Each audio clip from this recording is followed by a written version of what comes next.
বাংলায় একটা কথা প্রচলিত আছে, উঠল বাই তো কটক যায়।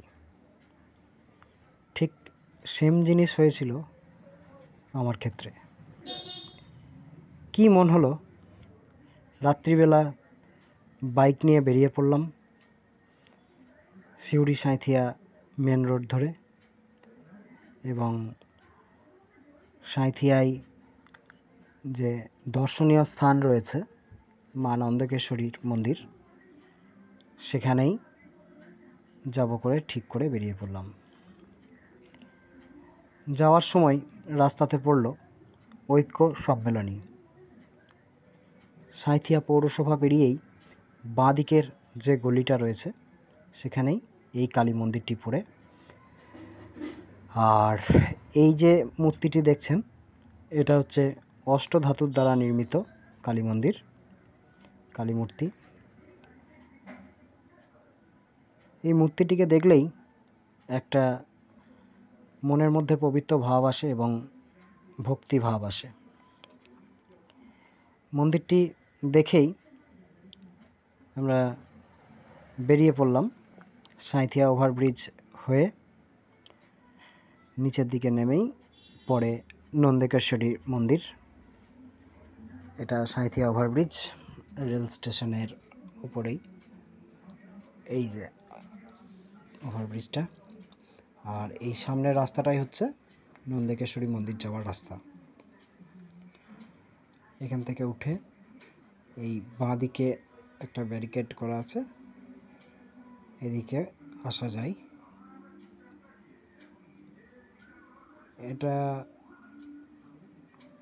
আপনারা যদি ভাবেন যে একদম মন্দিরের সামনে এসে গাড়ি রাখবো, তাও রাখা যাবে, কিন্তু স্টেশনের রাস্তাটা একটু কম ভিড় থাকে, আর ডান দিকের রাস্তাটায় একটু সরু, তার জন্য ভিড়টা বেশি হয়। এটা মন্দিরের প্রবেশদ্বার। এখানে জুতো রেখে প্রবেশ করতে হবে ভিতরে। বহু বছর আগে এই মন্দিরে এসেছিলাম, তখন ভিডিও করা হয়নি, সেজন্য এখন ভিডিও করছি। আমারও দেখা হচ্ছে, আপনারও দেখা হবে। সুদর্শন চক্র দ্বারা যখন সতীর দেহকে খণ্ডিত করা হয়, সে 51 খণ্ডের মধ্যে একটা খণ্ড এখানে পড়েছিল। প্রথমেই এই যে শিব মন্দিরটা, ভৈরব নন্দিকেশ্বর মন্দির, আর এটা হচ্ছে একটা গণেশ মন্দির, এটা পরে দেখাচ্ছি। কিন্তু তার আগে আমরা নন্দেকেশ্বরী মাকে দেখে আসি। এদিকে ত্রিপল দিয়ে ঢাকা আছে, কারণ এদিকটাই কাজ চলছে, দেখাচ্ছি। কিন্তু তার আগে এই যে মাকে একবার সবাই দর্শন করে নিন। এই যে নন্দেকেশ্বরী তলার নন্দেকেশ্বরী মা।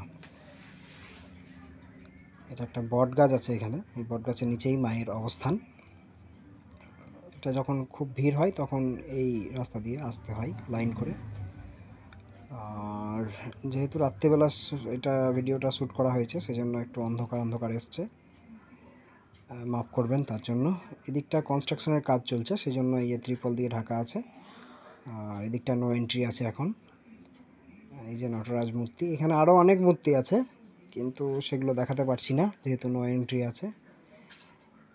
এটা একটা বট গাছ, এখানে সবাই মানত করার জন্য সুতো বাঁধে। আর এইটা নতুন তৈরি করা হয়েছে, এই যে শিবের মূর্তিটি, এটা খুব নতুন তৈরি করা হয়েছে। আমি আগে যখন এসেছিলাম তখন এটা ছিল না।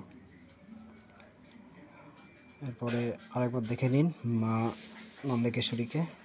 এটা যে মূল প্রবেশদ্বার মায়ের মন্দিরে, সেই মূল প্রবেশদ্বারের থেকে তোলা। এটা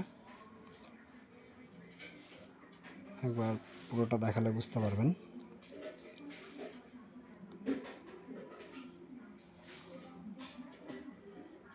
এখানে এই যে বট গাছের নিচেই মায়ের অবস্থান। এই যে গেটটা, এই গেট দিয়েই ভিতরে প্রবেশ করতে হয়, তবে সম্ভবত সবাই প্রবেশ করতে পারে না। এরপরে এখানে আরও অনেকগুলো মন্দির আছে, আমরা সেই মন্দিরগুলোকে একবার দেখে নেব। এই গিয়েই বাঁদিকে মন্দিরগুলো পড়বে। এই যে এটা, এই যে গণেশ মন্দিরটা, গণেশ মন্দিরটা একবার দেখে নিন। এইদিকেও আরও অনেক মন্দির আছে, আগে গণেশ মন্দিরটা দেখে তারপরে ওইগুলোকে আমরা দেখব। এই যে সিদ্ধিদাতা গণেশ, গণপতি দেবা, এই যে গণেশ মন্দির। আর এই যে মন্দিরটা, এটা একটা ছোট বাট খুব সুন্দর মন্দিরটা। আর এরপরে আমরা চলে যাব, এদিকে বেশ কয়েকটা মন্দির রয়েছে। প্রথমে এখানে যেমন রয়েছে রাধা কৃষ্ণের মন্দির, এই যে রাধা কৃষ্ণের মন্দির। এটা একটু জুম করে তোলার চেষ্টা করেছি, কিন্তু এখানে ভালো বোঝা যাচ্ছে না, সেজন্য উপরে উঠে ছবিটা দেখালেই বেশি ভালো হবে। এই যে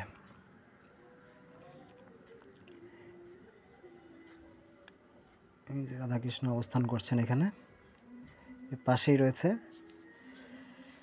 লক্ষ্মী এবং নারায়ণের মন্দির, বিষ্ণু লক্ষ্মী মন্দির। এই যে যুগলে অবস্থান করছেন নারায়ণ এবং মাতা লক্ষ্মী। এর পাশেই রয়েছে লক্ষ্মী এবং গণেশ, মহালক্ষ্মী এবং সিদ্ধিদাতা গণেশ, গণপতি দেবায়। পাশে একটা বুদ্ধের মূর্তিও রয়েছে, আবার ওইদিকেও আর একটা গণেশের মূর্তি রয়েছে। আর এই মন্দিরটার পরেই রয়েছে বিদ্যার দেবী মাতা সরস্বতীর মন্দির, জয় মা সরস্বতী। আর এই সরস্বতী মন্দিরের পরেই আরও কয়েকটা মন্দির রয়েছে, এখানে বেশ কয়েকটা শিবের মন্দির রয়েছে। আর এই যে এখানে একটা শিবলিঙ্গ, মহাদেব। এই যে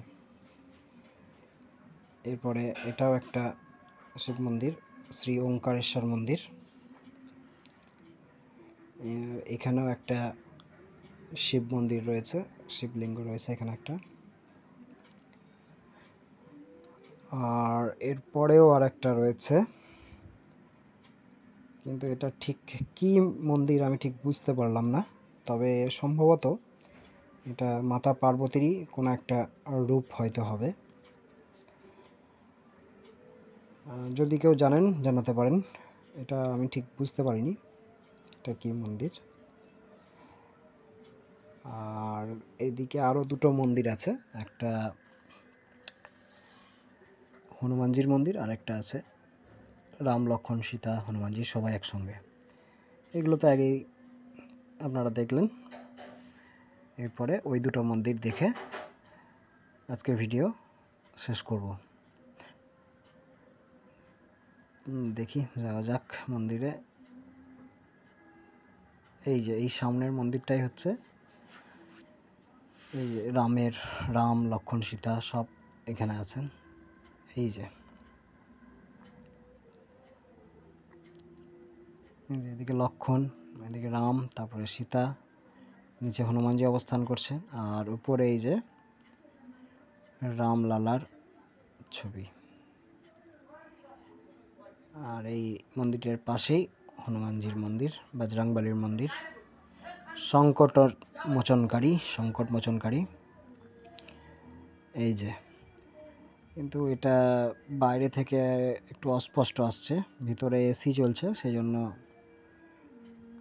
এখানে একটা আস্তরণ দেওয়া আছে। দেখি ভিতরে গিয়ে দেখলেই ভালো বোঝা যাবে। ভিতরে প্রবেশ করি।